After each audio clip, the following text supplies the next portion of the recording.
Welcome back, or welcome if you're just joining us. It's the France 24 debate, and we're looking at Rodrigo Duterte's missed meeting with Barack Obama, the U.S. president scrapping it after the Philippines president called him a son of a whore. This over being chastised by the U.S. and the international community over extrajudicial killings involving drug dealers and drug users. We're talking about it in the company of Jean-François Di Meglio, president of the Asia Center here in Paris, Luther Aquino, former journalist who's worked with the Christian NGO. Simbahan Lingkod ng Bayan. You say it even faster that time. Yeah, I did. All right. From Manila, Vincent Cifra, who was the deputy head of the youth wing of the campaign to successfully elect Rodrigo Duterte president. Welcome back to all three of you. We were talking just before the break about how the U.S. and the Philippines have common interests, especially when it comes to the growing tension in the South China Sea. Now, we've seen meetings take place, most notably in Hong Kong just recently, between the leaders of the Philippines and of China. How strong a bargaining position does Rodrigo Duterte have when it comes to China? He says he's open to talking to everybody. Yeah, because actually China is coming a long way. The mere fact that China sits down with Duterte means a lot. For one, China always asserted their sovereignty over South China Sea because of historical reasons, and does not acknowledge at all any decision by any tribunal, which is something irrelevant for China. So the mere fact that they accept to discuss with Duterte means two things.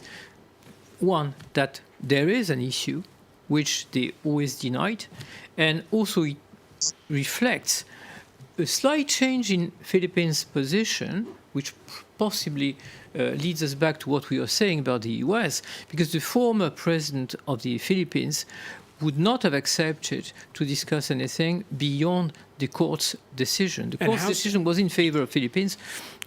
That's it. And how strong is Duterte's hand when he sits down at the table with China if he's feuding with Barack Obama? Vis-à-vis Barack Obama, I think it's not that counterproductive. Everyone sees the merit of calming down the situation in South China Sea, because as I was trying to say, there's no real issue, no real outcome of the South China Sea situation. China cannot take it over, and the US, for all kinds of reasons, cannot prevent China to sail through, because US principles, just like Western principles and French principles, is that everyone should sail through South China Sea because of liberty of navigation. So there is a merit in calming down the situation, which exactly the Hong Kong meeting is achieving. Vincent Cifra, when it comes to China, are they violating Philippines' territory? Well, first let me enlighten you, the panel, and the audience as to what I think orientation of the president when it comes to dealing with the West Philippine Sea issue. Okay, I think, and to many of the Filipinos, as far as my opinion is concerned, the West Philippine Sea issue is actually an issue between China and the United States of America. We're actually in the middle of these two superpowers. We're about to enter a major conflict with the Philippines as the battleground. Now, if we assert our rights based on the decision of the international court, who will fight for us? We cannot fight. We cannot fight with our capacity now. So what happens is we will play into the narrative of the United States of America. They will volunteer. Let us fight for you. And once we say yes, the Americans will come here and we will go to war with China, with the Americans. But who will be the loser at the end? It will be the Philippines, because they will be bombing each other here in our country. Now, if we assert our rights that the West Philippine Sea is ours, including everything that's in it, to China without US aid, then we will be going to war with China alone. And I don't think we will win that conflict as well.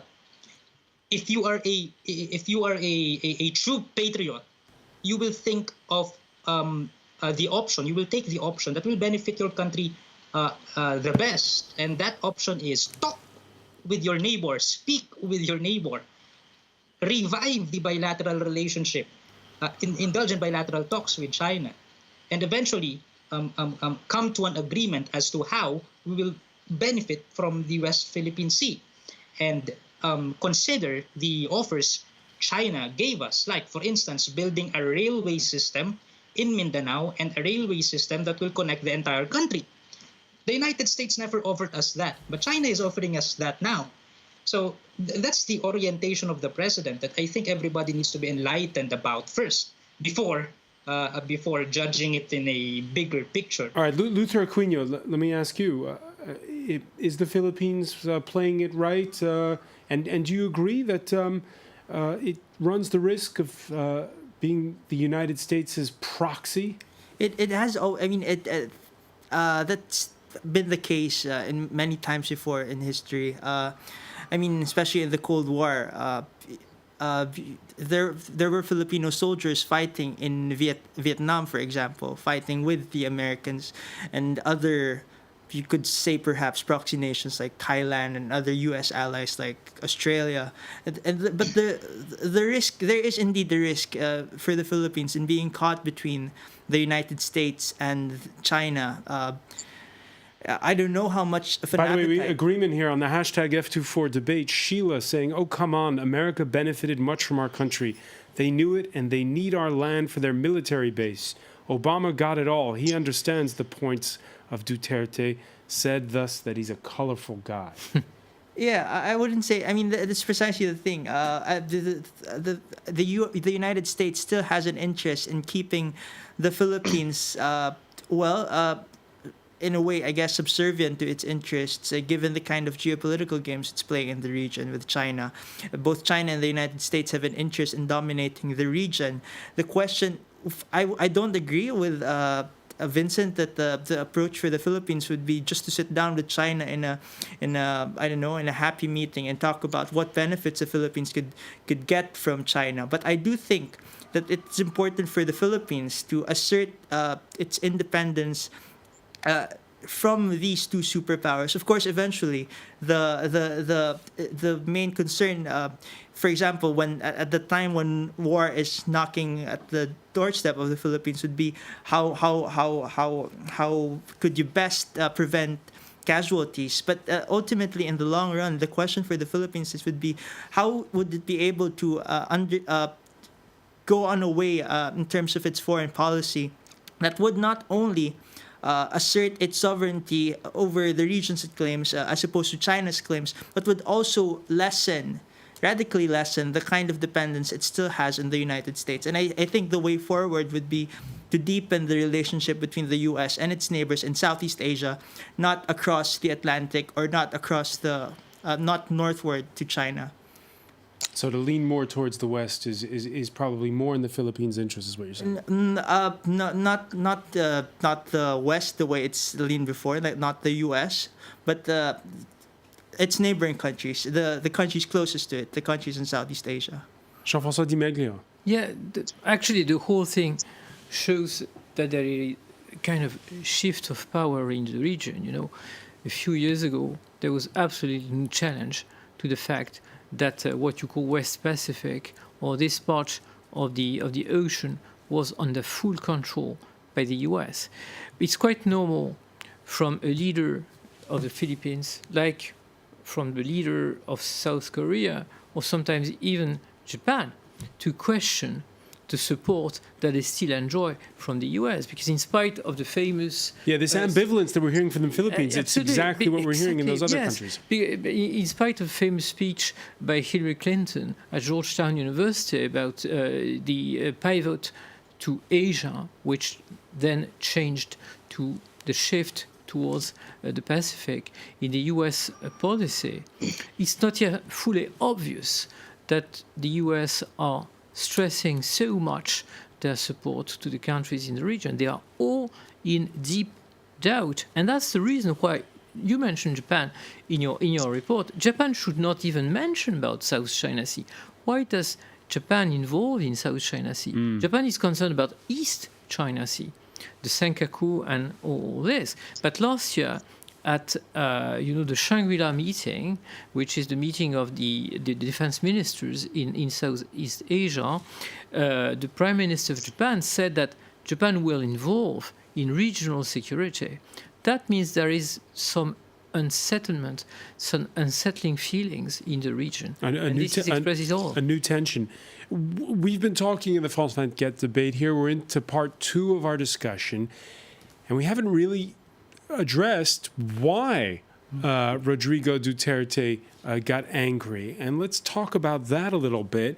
It was over these nearly 2,000 extrajudicial killings in the Philippines. Vincent Cifra, are those killings since April justified? Let me ask the question first. Who says there are extrajudicial killings? Where did you get that? We have our definition of extrajudicial killings, brother. It's signed by Senator Leila de Lima, who is so far the greatest critic of the Duterte administration. She signed it herself, AO 35. Administrative Order 35. Right. Well, in any case, there are nearly 2,000. You won't dispute that there are nearly 2,000 people who are dead, and they didn't get a day in court. They weren't tried by a jury and a judge. Because they resisted violently. Now, let me explain this first. Okay, the situation in our country is there are over 3 million drug personalities. 3 million. Before President Rodrigo Duterte assumed office, a show, I think it's entitled, I wouldn't say the show anymore, but the data is, in a year, every 90 seconds, there is a victim of rape. In a year. That's how many the victims of rape are, that when you spread it throughout 1 year, you can count that every 90 seconds, there's actually a victim of rape. And more than 80%, okay, of these rape victims are drugs related. That's how bad the situation of illegal drugs is in our country. 98% of barangays have already been infiltrated by drugs almost every day. In the news, before President Duterte entered the presidency, almost every day you hear cases of drug addicts, drug pushers, who rape their own around 7-month-old to 9-month-old baby, and drug users, drug addicts who rape their own 75-year-old mothers. That's the news you hear every day. Now, right, when Vincent, Rodrigo Duterte entered the presidency... A lot of people don't agree with you. Rishi Iyengar, writing in Time magazine, says the Philippine statistics show a lower assault rate than the UK, the same homicide rate as Russia, and a drug problem that, according to the UN Statistics Agency, is real enough but not glaring. She writes, Filipinos are not degenerates who need to be protected from themselves, but are mostly a nation of decent, sober, law-abiding, and God-fearing people.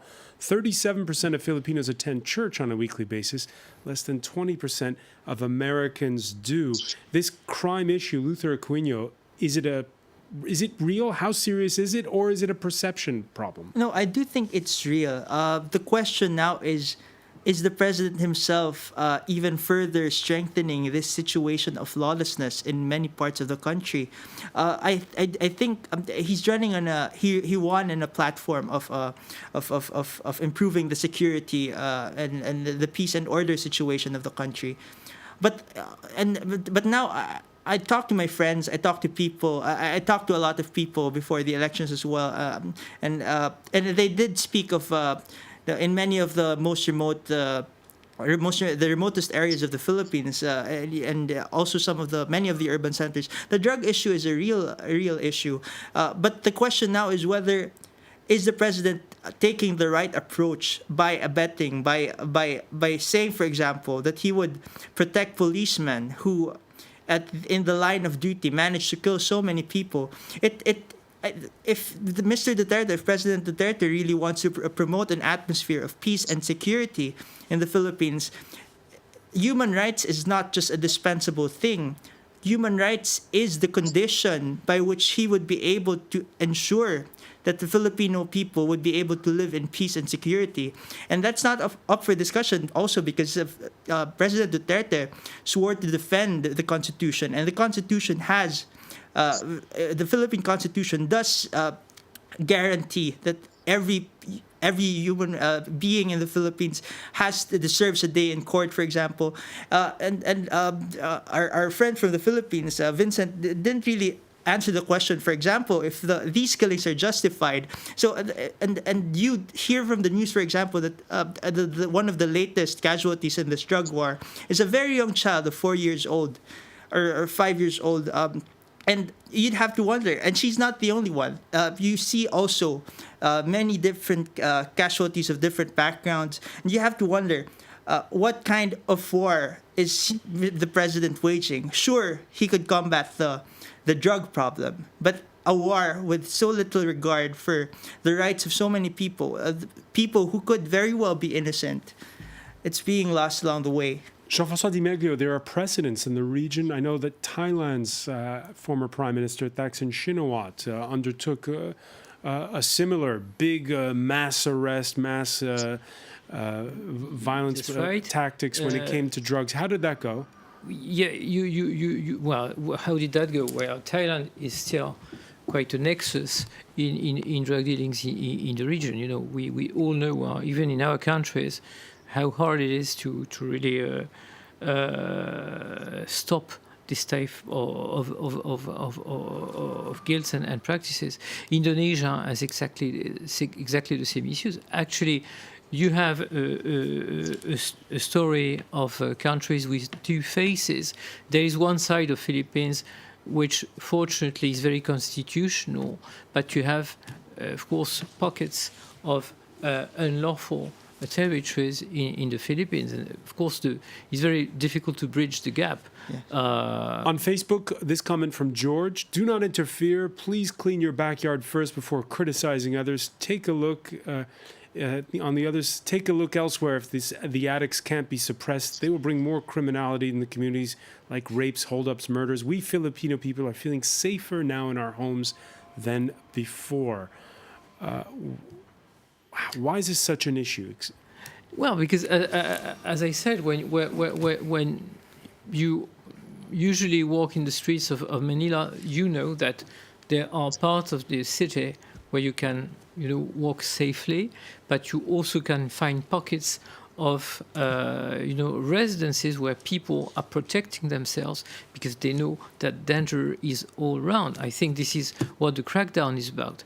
Now, whether we are equipped enough to say those are the right ways of punishing and dealing with those type of things, I think we don't have necessarily all the information about this. But once again, Duterte was definitely elected in full knowledge that he would use this type of practices, because this is exactly the way he behaved when he was when he was in previous positions. So it comes as no surprise, and basically that's what at least a part of the population wanted.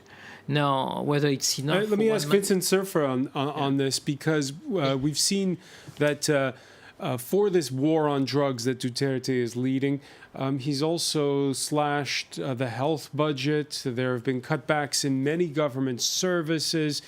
Is there going to be a balancing act, or is it going to be the drug war comes first, all the rest can wait? Well, he gave a deadline for himself to suppress the problem on illegal drugs. He said during the campaign period, in not more than 6 months, it has the drug problem should be already greatly suppressed. So there's a priority list now. The priority is the suppression of stopping the proliferation of illegal drugs. And he's doing very well right now. Do you know why? Let me give you the figures. You just keep on, mainstream media just keep on saying the 2,000 casualties, but they forget, I think they intentionally forget, to say that there are more than 700,000 already who gave themselves up, who expressed their desire to be rehabilitated. That's already a success. In fact, some of the news agencies here in our country are saying this is already a phenomenal change. Now that we're undergoing phenomenal changes for the better, our hearts will weaken already. If our hearts are weakened now, I think if we say, President, please stop what you're doing right now, because of these casualties, who were casualties because they violently resisted. Now, if you will say that they never really violently resisted, you have to prove that in court. It's innocence on both sides. If you are an advocate, Vincent, I see Luther Aquino shaking his head. Unfortunately, we're out of time, so you get the last word. Vincent Surfa, unfortunately, we're out of time, but I want to thank you for joining us from Manila. It's a conversation we'll, of course, pick up on in the future. Thank you for joining us at this very late hour over there. I want to thank you as well, Luther, as well as Jean-François Di Meglio. Stay with us, though. Our Media Watch segment is next.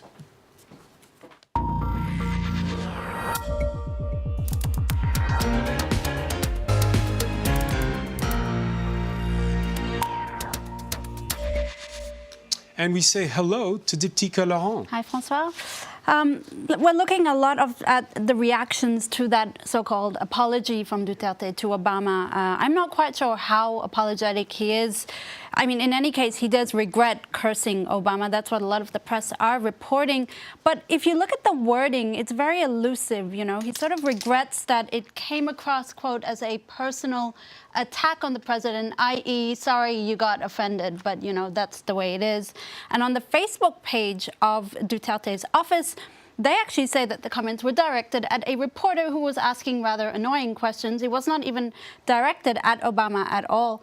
But in any case, with that scandal over, Duterte has leapt pretty much headfirst into a new scandal, this time against Abu Sayyaf militants. He said that he would tear them apart and eat them alive.